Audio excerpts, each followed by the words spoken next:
स्वागत है। आज चर्चा होगा इस बात पे कि हमारी देश की जो नेशनल मीडिया है, वो इज़राइल, फ़िलिस्तीन पहुँच गई है, दूसरे देशों की बात की जा रही है। आए दिन हम देख रहे हैं कि हर नेशनल टेलीविज़न पे इज़राइल की बात किया जा रहा है, वहाँ के हमले, वहाँ के हालात बताए जा रहे हैं। लेकिन यही मीडिया हमारे देश के मणिपुर, जहाँ पे वैसे ही कुछ हालात हैं, अव्यवस्था बनी हुई है, लेकिन वहाँ से हर बार मीडिया वहाँ नहीं पहुँच रही, उनकी वहीं की कोई खबर नहीं दिख रही है। इसके बारे में जो कि क्या वजह है, इसके बारे में बात करने के लिए हमारे बीच हैं वरिष्ठ पत्रकार ज्ञानेश श्रीवास्तव जी।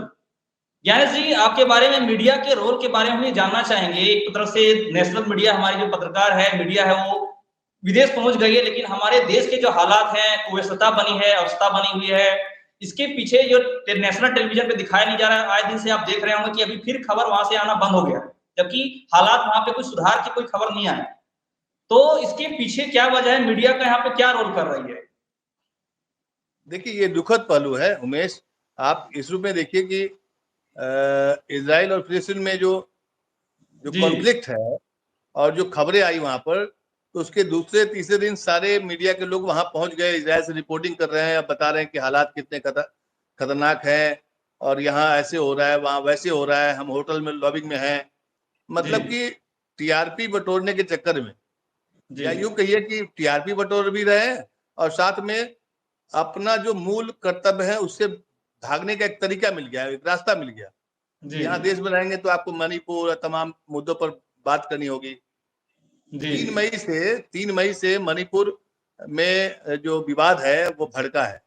जी, मणिपुर 3 मई से अशांत है और लगातार वहां पर स्थिति अभी भी वही जस की तस बनी हुई है। जी, जैसे इजराइल और फिलिस्तीन दो अलग भागों में है, तो वहां भी मणिपुर में भी हालात लगभग उसी तरीके से हैं। एक तरफ मैतेई है, एक तरफ कुकी है, और जो प्रशासन है उसमें भी दो फाड़ हो गया है, उसमें भी दो पहलू आ गया है, दो भाग आ गया है कि कोई इधर है कोई इधर है। जी, और स्टेट मिशनरी जो है पूरी तरह से फेल हो गई है। अभी 2-4 दिन पहले एक मंत्री के घर पर फिर हमला हुआ है, जी, बीच में खबरें भी आती रहती हैं, फिर वहां इंटरनेट बंद हो जाता है, जी, अब खबरें नहीं आती, प्रधानमंत्री वहां जाते नहीं है, ना उसकी बात करते हैं। विपक्ष जी, भी इस मुद्दे को तभी उठाता है जब वो मुद्दा कुछ फिर कोई नया वीडियो आ जाएगा। जैसे आपको याद होगा कि एक वीडियो आया जिसके बाद काफी जी, बवेला मचा और लोगों को लगा कि नहीं वहां जाना चाहिए, तो विपक्षी नेताओं भी गए वहां पर। लेकिन मीडिया का ये क्रूर चेहरा करते हैं इसको, जैसे राजनीति का एक क्रूर चेहरा है, झूठ बोलते हैं राजनीति के पार्टी के लोग कई बार जी, वोट लेने के लिए। मीडिया भी अब अपना एक क्रूर चेहरा दिखा रहा है। जी, इतना भेदभाव तो कभी देखा ही नहीं गया है कि आप खबर को ही गायब कर देंगे। अब जी, खबर गायब हो जाएगी तो देश को कैसे मालूम चलेगा कि कहाँ क्या हो रहा है। अब आपको मैं एक छोटी सी बात बताऊं उमेश, देखिए चुनाव का जिस दिन घोषणा हुई 5 राज्यों में, जी, उसी दिन जम्मू कश्मीर में जो लद्दाख है, जो हिल काउंसिल है, वहां पर उस दिन रिजल्ट आया। जी, रिजल्ट में बीजेपी की हार दिखाई पड़ी। और मैं कहीं पढ़ रहा था, उसको जानने की कोशिश कर रहा था कि ये खबर कैसे मालूम होगा कि वहाँ हिल काउंसिल का चुनाव हुआ है। तो भाई टेलीविजन चैनल पर होगा, चाहे वेबसाइट पर होगा, चाहे उनके न्यूज पोर्टल पर होगा, खबर कहीं नहीं मिली, जी, खबर कहीं नहीं मिली। और आपको ये भी बता दें, जब उत्तर प्रदेश में निकाय के चुनाव हुए थे तो लगातार उस पर डिबेट हो रहा था कि निकाय चुनाव में बीजेपी ने लगाई हैकड़ी तेकड़ी, पता नहीं क्या क्या बता रहे थे लोग, हेडलाइन पढ़ रही थी। प्रधानमंत्री जब तेलंगाना गए थे तो उन्होंने केसीआर के बारे में कहा था कि हैदराबाद म्यूनिसिपल कॉरपोरेशन के चुनाव में केसीआर हमसे मिलने आए थे। यानी कि प्रधानमंत्री म्यूनिसिपैलिटी के चुनाव से लेकर के देश के विधानसभा हो चाहे लोकसभा हो, सारे सारे चुनाव पर ध्यान रखते हैं, उसकी बात करते हैं। जब जी, प्रधानमंत्री कोई बात करते हैं तो मीडिया उसको कवरेज देता है। जी, लेकिन जैसे ही वो बात खत्म हो जाती है, मतलब प्रधानमंत्री से वास्ता नहीं होता है, या प्रधानमंत्री या बीजेपी को से जुड़ा कोई ऐसा मसला है जिससे उसको नुकसान दिखाई पड़ रहा है, तो उसमें मीडिया गायब हो जाती है। गायब नहीं हो जाती है, अपना क्रूर चेहरा बताती है। जैसे मणिपुर में जो क्रूरता की जा रही है, जो इजराइल और फिलिस्तीन में जो क्रूरता हो रही है, जो जी, वहां पर जो हालात हैं, उससे कहीं ज्यादा खतरनाक अपने भारतीय मीडिया भी हो गई है। जी, आप खबर को कैसे गायब कर देंगे? भाई जिसका जो काम है, नेता का काम है भाषण देना, नेता का काम है वोट लेना, मीडिया का काम है खबर दिखाना। तो जी, अपने मूल कर्तव्य से अगर आप भटक जाएंगे और आप लगेंगे अगल बगल की बात करने के लिए, पहुंच जाएंगे इसराइल और फिलिस्तीन, और वहां से क्या दिखाएंगे आप? वहां से खबरें तो खुद आ रही है वहां से, जी लेकिन इजराइल के अखबारों में ये खबर नहीं दिखा पाएगा यहाँ की मीडिया कि वहां पर भी ये बात उठ रही है। आप इजराइल के अखबार पढ़ेंगे तो वहां सवाल उठ रहे हैं कि वहां की सुरक्षा एजेंसी क्या कर रही थी, मोसाद कैसे फेल हुआ। ऐसा जी नहीं है कि जो एक तरफा हम लोग देखते हैं कि इजराइल सब एकजुट है। वहां के इजराइल में कल्चर है कि हर एक आदमी को सेना में रहना पड़ता है, जाना पड़ता है, पार्टिसिपेट करना पड़ता है। वो जी एक दूसरा पहलू है, एक पॉजिटिव पहलू। लेकिन ये भी पहलू है कि अगर आप लोकतंत्र में रहते हैं तो सवाल भी आएंगे। अब मैं कहीं पढ़ रहा था कि इजराइल में भी वर्तमान जो प्रधानमंत्री है सब लोग उनको सपोर्ट किया है, लेकिन सवाल भी उठे हैं। जी ऐसा नहीं कि वहां का अखबार नहीं लिख पा रहा है कि हमारी सरकार, इजराइल की सरकार कहाँ फेल हुई, कहाँ चूक हुई, अब आगे से चूक नहीं हो तो उसके लिए क्या कर रही है सरकार। जी तमाम ऐसे पहलू हैं जिस पर बातचीत वहां भी हो रही है। लेकिन जी भारतीय मीडिया का सबसे जो खतरनाक दौर कहेंगे, मैं तो कभी कभी सोचता हूँ कि मीडिया तो रहा नहीं, क्योंकि आधे मीडिया तो कांग्रेस के हो गए हैं, आधे मीडिया बीजेपी के हो गए हैं। तो जी मीडिया तो बीच में रहा नहीं। अब मीडिया है कहाँ? तो मीडिया वही देश की राजधानी को छोड़ दीजिए या आप बड़े शहरों को छोड़ दीजिए, तो बाकी देश में जो मीडिया है, स्वतंत्र मीडिया है, या छोटे छोटे जो रिपोर्टर्स होते हैं जो अपने बलबूते पर रिपोर्टिंग कर रहे हैं, उन्हीं मीडिया की वजह से देश को खबरों के बारे में पता चलता है। और वो भी जी खबर का सोर्स क्या हो गया है, टेलीविजन चैनल तो गायब है, वेबसाइट्स जी पर तो मिलेगी नहीं खबर। सरकार का डर होता है या किसी लाभ की वजह से नहीं खबर दिखाते हैं लोग। तो बहुत भयावह है। और मणिपुर को जो आपने जिक्र किया कि मणिपुर में क्यों नहीं है मीडिया, आप सोचिए कि वहां डबल इंजन की सरकार है। आप जी सवाल करिए, बीजेपी के से सवाल करने का मतलब ये नहीं हुआ कि आप विरोध कर रहे हैं मोदी जी का और बीजेपी का। जी पता नहीं मीडिया को क्या हो गया है, सवाल करेंगे उससे थोड़े मोदी जी नाराज हो जाएंगे। जी भाई जब आप विरोध करेंगे तभी तो मोदी जी और बीजेपी नाराज होगी। तो मीडिया का काम विरोध करना तो है नहीं, सवाल करना काम था। वो अपने जी काम को भूल गई है, अपने काम को भूल करके सारा काम कर रही है। अब सरकार ने इजराइल का साथ दे दिया है। सरकार ने कहा है, मोदी जी ने कहा है कि हम इजराइल के साथ। सारी मीडिया इजराइल के पक्ष में नारे लगा रही है। तो ग्राउंड रिपोर्टिंग क्या करेंगे आप? हाँ, विजुअल्स आप दिखाएंगे, उस विजुअल से लोग को अच्छा लगता है देखने में, उससे आंखों को सूदिंग मिलती है, तो थोड़ा एंटरटेनमेंट हो जाता है। आप उस पर, क्योंकि इसमें भी जो है वोट का समीकरण दिखाई पड़ रहा है।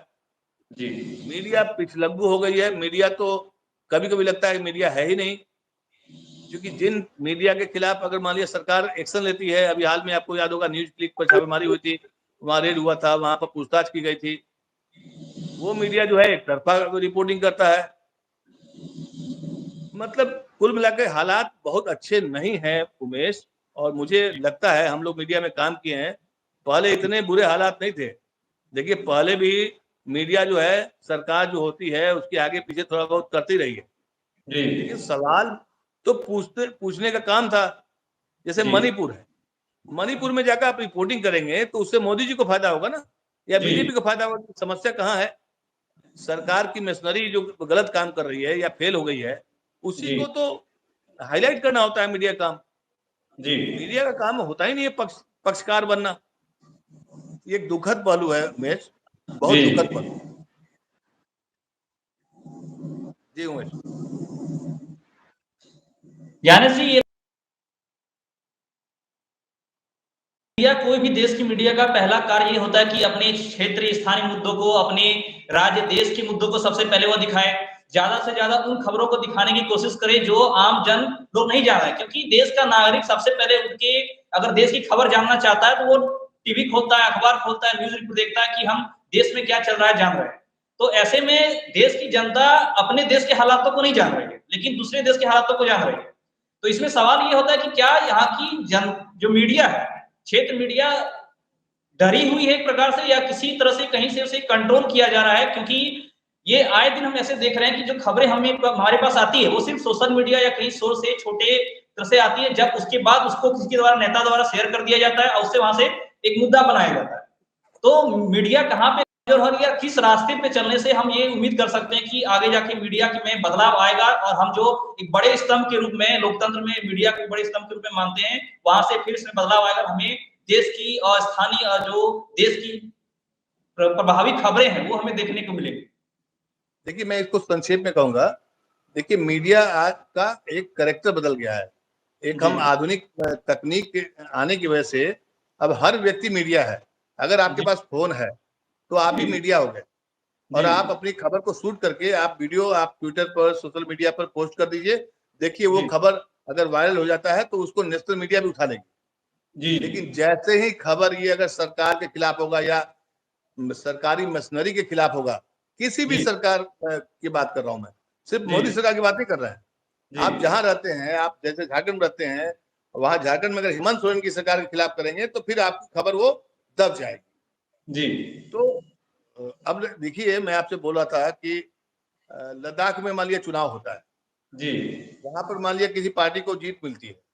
4 साल बाद मतलब 370 धारा जब हटा, जो मोदी जी, सरकार की एक बड़ा अचीवमेंट है कि कश्मीर में 370 धारा हटाने के बाद जम्मू कश्मीर को कई हिस्सों में बाँटा गया है, उसमें लद्दाख जो है वहाँ हिल काउंसिल बनाया गया है। जी, तो ज़ाहिर-सी बात है वो एक पहला चुनाव था तो एक इम्पोर्टेंट चुनाव था। जी, वहाँ अगर मान लीजिए केंद्र की मोदी सरकार की पार्टी बीजेपी हार जाती है, 2 सीट लाती है, जी, तो इसका एक विश्लेषण होना चाहिए। जी, इसके विश्लेषण होने से देश को मालूम होगा, प्लस जी, बीजेपी को मालूम होगा कि भाई हमारी कमजोरी कहाँ रही, हम कहाँ जी, चूक गए। लेकिन नहीं, ये खबर आप ढूँढेंगे तो मिलेगा नहीं। आपको क्या पता था ये खबर कि ये खबर आ गई है, रिजल्ट आ गया है? नहीं पता होगा। नहीं, नहीं जी, नहीं सर, हम तो खबर देखते रहते हैं, लेकिन कई सारी खबरें आपको हमने भी बताया कि वो बीजेपी के हाथ में मणिपुर की भी कई खबरें आज हमें देखने को बहुत कम में मिली। मैं देखने हर दिन मणिपुर का अपडेट जानना चाहता हूँ कि देखें मणिपुर के हालात सुधरे कि नहीं सुधरे, लेकिन कोई खबर देखने को नहीं मिलता है। हर तरफ वही खबर देखने को मिलता है, इज़राइल, वो अलग क्रिकेट की खबरें, बॉलीवुड की खबरें, मतलब जिससे हमारे राज्य को मतलब राष्ट्र को लेना-देना नहीं है। बॉलीवुड क्या कर रहा है उससे उतना विशेष में देश का कोई अर्थव्यवस्था, लोकतंत्र से कोई मतलब नहीं है। वो तो सिर्फ मनोरंजन की खबरें है। बॉलीवुड में क्या हो रहा है, अब इज़राइल में क्या हो रहा है, अफ़गानिस्तान में क्या हो रहा है, ये सब से कोई मतलब नहीं है। हमें देश की जनता को, हमारी जनता को वो उससे जो देश में क्या चल रहा है, देश के क्या मुद्दे हैं, देश के कैसे हालात हैं, उससे मतलब है। और जहाँ तक कि हर जनता देश के हर जगह जाके खबर नहीं जान सकती। वो उम्मीद है कि हमारा नेशनल मीडिया हमें वो खबर दिखाएगा जो हम जानना चाहते हैं, जिसके हालात जानना चाहते हैं, उस आधार पे। लेकिन वो चीज़ों की कमी दिखती है और उसके कारण से ये दुःख के कारण ये इसके बारे में आपसे हमने चर्चा की कि ये क्यों हो रहा है ऐसा? नहीं ठीक है उमेश आप बिल्कुल सही बोल रहे हैं कि मीडिया का जो एक दो चेहरा दिखाई पड़ रहा है। एक तो चेहरा ये है कि डरी हुई है मीडिया और जी, दूसरा चेहरा जो है वो एक क्रूर चेहरा है कि खबर को गायब कर देती है, जी। खबर ही दिखाएगी नहीं। और तीसरा चेहरा ये है कि वो किसी भी पॉलिटिकल पार्टी के साथ में हो जाती है। जी, कोई कांग्रेस के साथ में हो जाता है, कोई बीजेपी के साथ हो जाता है, कोई जेएमएम के साथ हो जाता है। यही जी, है आज की मीडिया। अब कैसे हालात सुधरेंगे? हालात सुधरेंगे, मीडिया का ये संक्रमण काल है। मुझे लगता है जी, कि हर एक फेज़ आता है, जब बदलाव आता है, बदलाव की बयार आती है, तो जी, बहुत कुछ बदलता है। मीडिया भी बदल रही है, शायद आने वाले समय में उम्मीद की जानी चाहिए। हम लोग को पॉजिटिव रहना चाहिए कि मीडिया की हालात सुधरेगी और मीडिया बचा हुआ रहेगा क्योंकि मीडिया नहीं बचेगा तो लोकतंत्र नहीं बचेगा। क्योंकि जी, देखिए सारे लोग का अपना-अपना काम है। अगर मीडिया का काम था सिर्फ सच्चाई बताना या टू द फैक्ट परोस देना, ताकि जी, जनता या सरकार उस पर सोचे, विचार करे और कार्रवाई करे। जी, वो जो रोल है, अभी बिल्कुल दिखाई नहीं पड़ रही है। एक जी, एजेंडा वाली पत्रकारिता हो रही है, ये दुःख का विषय है, लेकिन घबराने की बात नहीं है। देखिए, लोकतंत्र जो है ना, में बहुत कुछ खूबसूरती भी है और बहुत जी, कुछ कमियाँ भी हैं। सबको समेट कर लोकतंत्र चलता है। इस जी, लोकतंत्र की खासियत क्या है कि अभी जो आपको अंधेरा दिखाई पड़ रहा है कि ये शासन मान लीजिए कोई पॉलिटिकल पार्टी बहुत अन्याय कर रहा है, तो ठीक 5 साल के बाद उसको जनता जो है बदल देती है। जैसे ही जी, बदलेगी सब कुछ बदल जाएगा।